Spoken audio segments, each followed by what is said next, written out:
to 80% of that 56,000 teachers were hired on short-term contracts, Mr. Speaker. And only 20% of those are permanently employed. That is something you need to say to the state, to the nation, so that we know the true state of affairs when it comes to the hiring of our teachers. Mr. Speaker, let me continue. He also announced that in September, or that in June of this year, his administration would employ 103 community health promoters. And we saw him flagging off distribution of 100,000 kits to be used by those people. Mr. Speaker, the fact of the matter is that that is not true. That is not true. In fact, counties are supposed to identify the people to be recruited as CHPs, and that progress is ongoing. So you cannot claim something has happened, yet it has not happened, just to massage the numbers and appear like your government is working. Next, Mr. Speaker, he told us, I am on the speech. These are contents of the President's speech. I'm not what is the point of order? Thank you, Speaker. I hate to interrupt the Senator for Nairobi. The 100,000 community health promoters were launched on Masika. Are you on a point of information? Yes. Or a point of order? Is in order, Mr. Speaker, to mislead the House without giving us evidence to support his claim that we did not recruit 100,000 community health promoters. We did.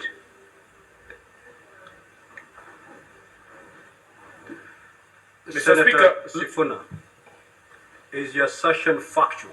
Mr. Speaker, I represent a county. If indeed... I represent a county. Senator Sifuna, if it's factual, let it form part of those factual claims that... Please, I will substantiate whatever is required for me to substantiate. Because, Mr. Speaker, the truth is the only weapon we have against the lies that are there in the world.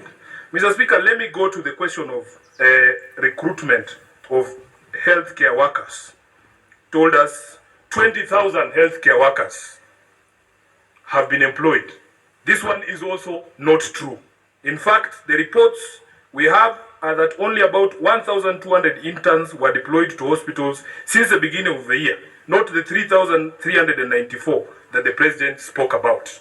Let me conclude, Mr. Speaker, on the question of Wi-Fi hotspots. And this one, if you want me to substantiate, I will take you to the hotspot. We were told that he has set up Wi-Fi hotspots across the country, including here in Nairobi County, in markets such as Muthurwa and city markets. This one, I will just invite you to carry your devices to city market. It is walking distance here, Mr. Speaker. And you will see that, in fact, those things do not work. Finally, Mr. Speaker, the famous one of Hustler Fund. Are you saying it wasn't, it's not working, or it wasn't provided? Mr. Speaker, I have told this House on previous occasions that, in fact, I was there. I have 20 minutes. Mr. Speaker, I was present with the CS for ICT at City Market on the day of the launch. Weeks later, I was being called by traders there that thing no longer works. And that is the current situation today. Mr. Speaker, let me finish with the question of the Hustler Fund. First, people need to understand one thing. That what Mama Mboga needs is the purchasing power of their customers to grow or to be retained at the level at which it was. It is pointless for you to give Mama Mboga a loan to expand, quote unquote, their business. And yet, you are raiding the pockets of our customers in a way that it is impossible for them to spend money at Mama Mboga's store. Number two, Mr. Speaker, the CBK data shows that the default rate of the loans borrowed under this Hustler Fund is higher than the ones of the commercial banks. Mr. Speaker, of the 10.2 billion shillings that is outstanding. What is your point of order, Senator Veronica?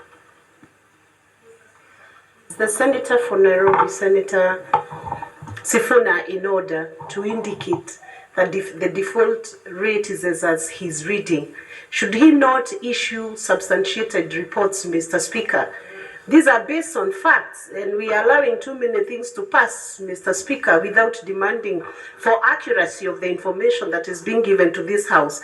Mr. Speaker, the Senator for Nairobi would need to substantiate that fact on the Hustler Fund and the loan repayment and the default rate, and also substantiate the fact that the Wi-Fi's are not working, Mr. Speaker, sir.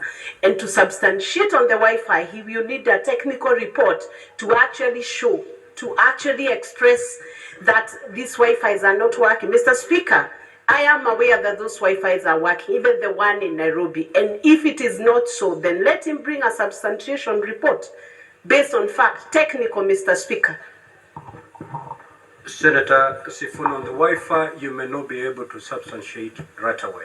Mr. Are Speaker, you able to substantiate on the default, on the non-repayment? Mr. Speaker, you can give me some credit as the person who represents the traders at these markets. I am in constant communication with these people. We are not talking about Wi-Fi in Kiambu. We are talking about Wi-Fi in Nairobi, the people I represent. Very well. If you want Very to well, substantiate Senator. whether Wi-Fi is working, you go there and try it.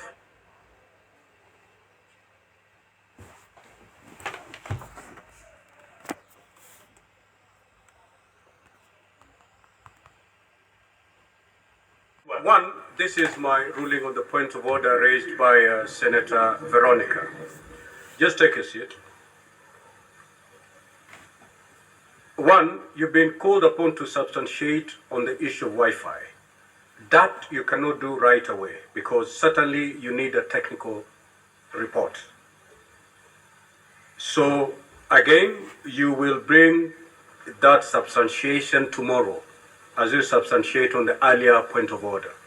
Then there is some facts you need to substantiate the issue of default on repayment of the loans from the hustler vis-a-vis the commercial loans.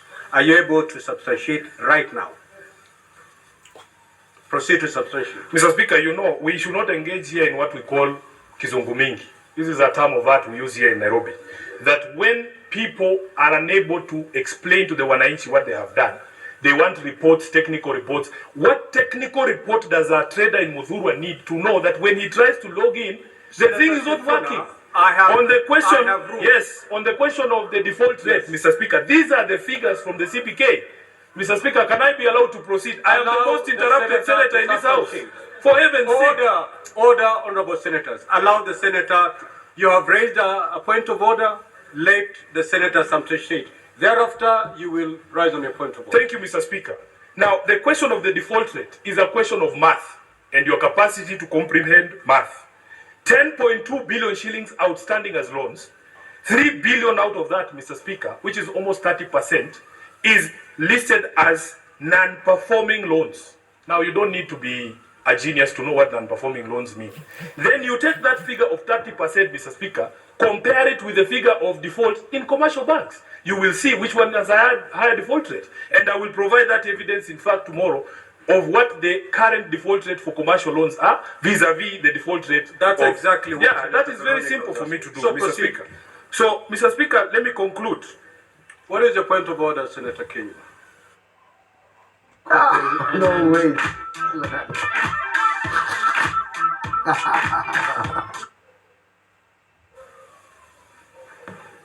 Mr. Speaker, the Senator of Nairobi cannot assume or pretend, Mr. Speaker, he monopolizes Muthurwa market. The President of the Republic of Kenya, William Samoei Ruto, represent those people. They voted for him the way they voted for him. So he cannot pretend by saying, every time he's standing here to speak, Mr. Speaker, to say I represent those people. They call me every day. They call the President as well.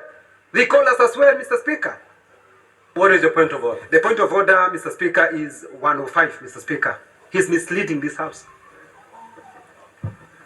Senator Sifuna, in reference to the people of Nairobi, you have to know that the people of Nairobi voted for 6 leaders. All those 6 leaders represent the people of Nairobi, including His Excellency the President.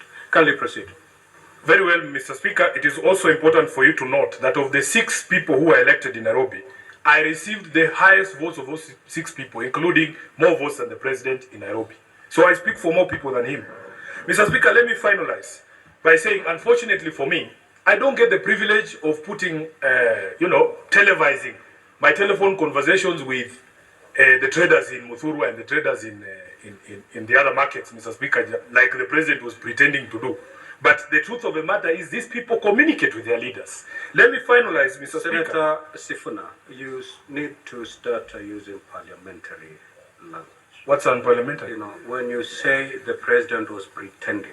Mr. Speaker, that was obviously a staged call. Everybody can see in the video. It was a staged call, and we should call it for what it is. Senator Sifuna, I'm guiding you. If you proceed in that manner, you know exactly what will be followed. Proceed. Speaker, let me finalize by addressing the question of some of the reasons that the president gave for what tribulations Kenyans are going through. And Mr. Speaker, for the first time, the head of state acknowledged that events outside of Kenya have a bearing on the state of the nation. And he cited the Ukraine war,